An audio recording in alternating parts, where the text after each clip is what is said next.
All right, how's it going? So she is finally done if you've been following the build. Well, almost done. This is a 14.4 kilowatt Razor MX650. Let's get right into the details.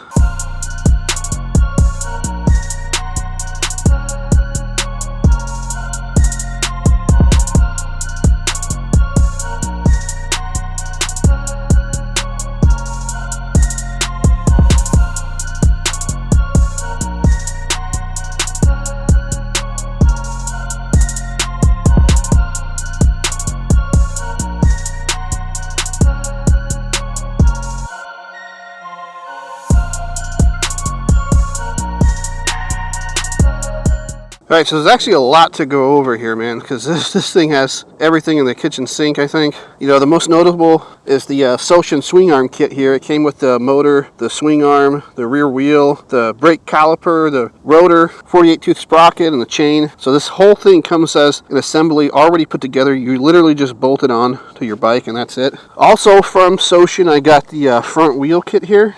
So it just comes with a wheel and then the front brake. Soshin does sell a complete kit with the wheel, the forks, and the handlebars that all come together, already put together just like the rear swing arm kit. I wanted the ride or die forks because they're a lot cheaper, so I just went with the just a wheel and brake option from Soshin. I just mentioned it. I have the ride or die forks. They actually feel really good. They're not adjustable, but they're plenty stiff enough for me at 275 pounds, so for most people they're going to be great. I got the D&M rear shock there with 550-pound spring. Works out great for me. Of course, you see the 12-inch wheels with the super motard tires. Street tires actually feel really good, really grippy on the road. For the battery here, I got it from Momentum Watts. It's a 72 volt, 32 amp hour, and it pushes 200 amps. Along with that, I got the 270 amp controller. It's a Soshin branded controller, but it's just a Far Driver controller. Works with the Far Driver app. I'm pushing 200 amps and 450 phase amps on this thing, so I should be able to hit 60 miles an hour on it, but we'll test that actually right now. All right, before we go out and do that speed test, it's always important to make sure that our tires are all the way inflated to get the best speed out of the bike. Luckily, HOTO sent me out this tiny little air pump, this wireless air pump.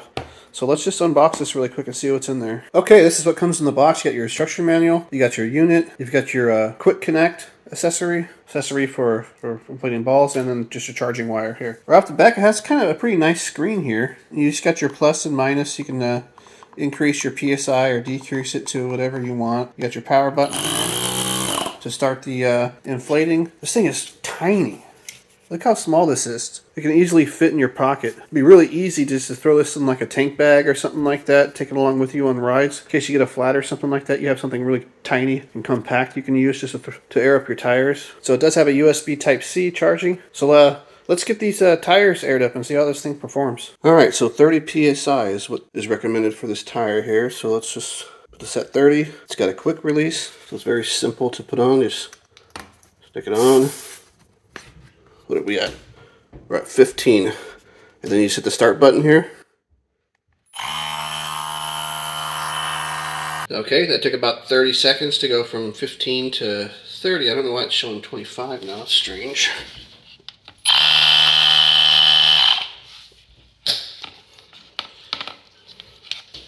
It just comes right off because it has a quick release, and we're ready to go. If you are interested in buying the small but mighty tire inflator, the link will be in the description. Okay, this is gonna be freaking scary as hell. Doing the speed run.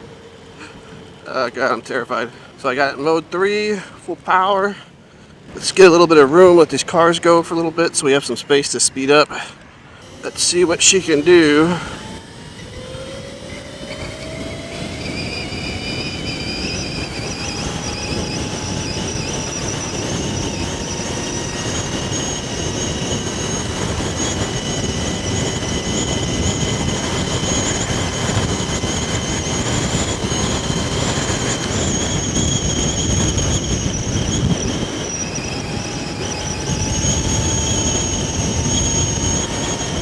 All right, 61. Woo, shit. Oh man, that is pretty fast. Okay, well, I mean, there you have it. So, also, let's test the torque out. I know these don't have off-road tires on them, but I should be able to climb this hill. So let's check out the torque really quick, just to run the test. All right, let's go head over to this little hill spot that I do the torque tests with. I mean, it's kind of a silly test to do with this because it's so powerful, but we'll do it anyways. All right, so this is my hill test spot. You know, it's a pretty good angle, you know, probably about 40 feet high. It's a good test for torque because I'm big old fatty and this is a tiny bike. Let's see how she does. Mode 3. Peeling out.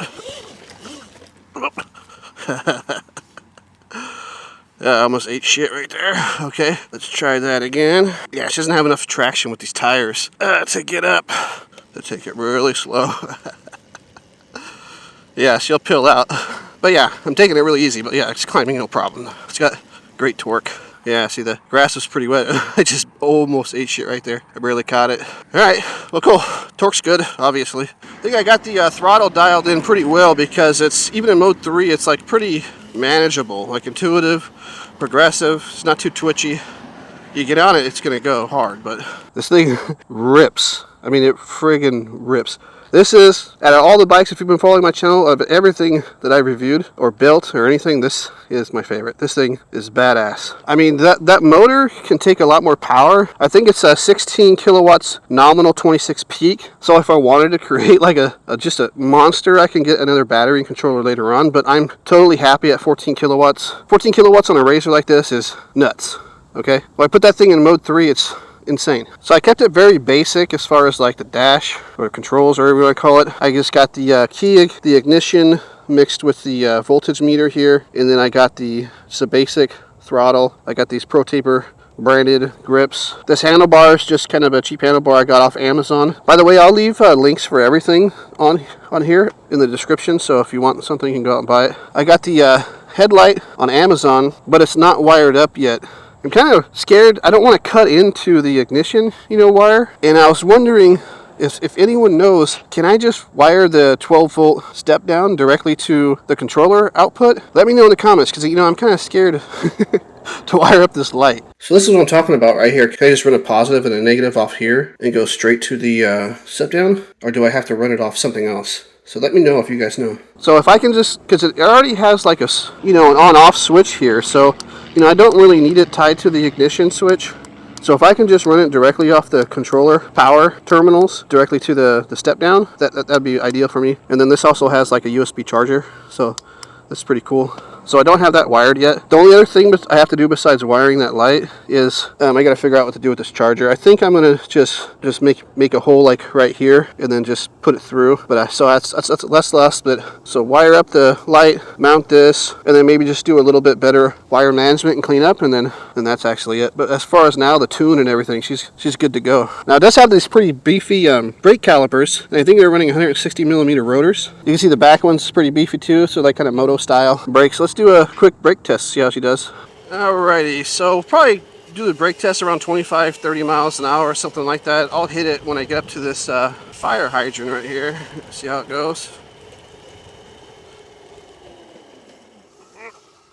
Ooh, they're strong. Yeah, not too bad. I kind of let up a little bit on them because I didn't want to slide out too much, but it did slide out. They'll lock up on you. Plenty good enough.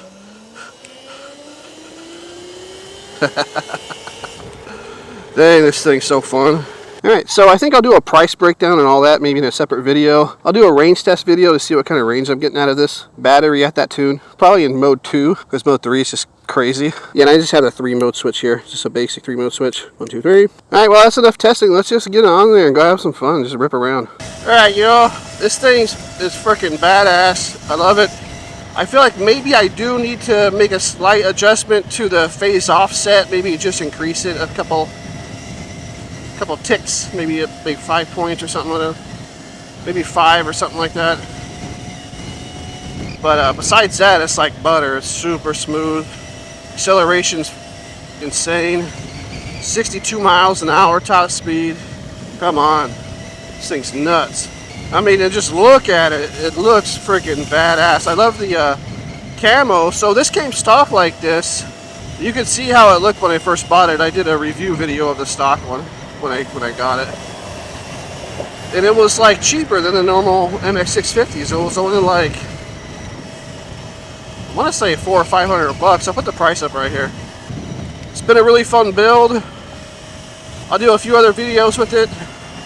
I want to take it on a group ride. They have like a meetup here in Houston where all the racers and mini bike guys get together and ride. So I'll probably hit up one of those. Cruise is 40 something.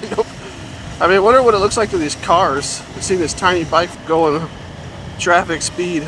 Alright guys, hey, that's going to do it for this one. Show me some love, give me a like, subscribe, all that kind of stuff, share. Thanks for watching to the end, and I'll see you in the next one. Bye.